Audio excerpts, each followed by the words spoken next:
မသမားလေးပစ္စည်းရှင်းနေပါလားမတော်ပြောတာရှိသေးတယ်ညကြရင်ကိုရောင်မှာဆက်တော့ကောက်မယ်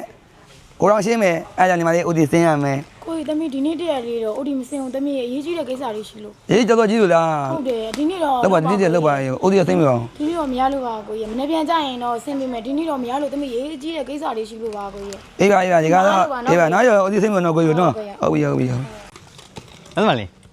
ဒီနေ့အားလားမဒီနေ့မအောင်တော့ဦးဒီစင်းမကိုလိုင်းလာပြောရဒါပေမဲ့မအောင်ရေးကြီးတဲ့ကိစ္စရှိလို့ဟုတ်လားအောင်လေးတို့ပဲဦးဒီစင်းကြမမတော့ညနေခင်းရေးကြီးတဲ့ကိစ္စရှိလို့သွားမှာဟုတ်လားကျွန်တော်ကမလာချင်းကိုလိုက်ကြွေမလို့မို့ဒီနေ့မတို့မလာချောင်းကိုလိုက်ကြည့်မှာအဲ့ဒါမမလိုက်စားမှာအားတယ်မောင်လေးမပြောမအောင်ဆိုအားတယ်မောင်လေးမလာချောင်းကိုလိုက်ကြည့်မှာဆိုရရမမအားလိုက်ခင်မယ်တကယ်အားသေးကြလားတကယ်အားတယ်လိုက်ခင်မယ်ကိုကြီးလိုက်မသမလေးအားရတယ်ကိုကြီး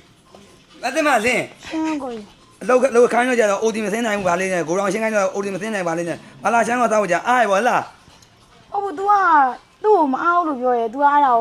ကိုရဒီကိစ္စကိုအမကငါသွားပြောမှာနေမနေတော့ငါအမသွားပြောငါမလာချမ်းကို哎呦我的妈！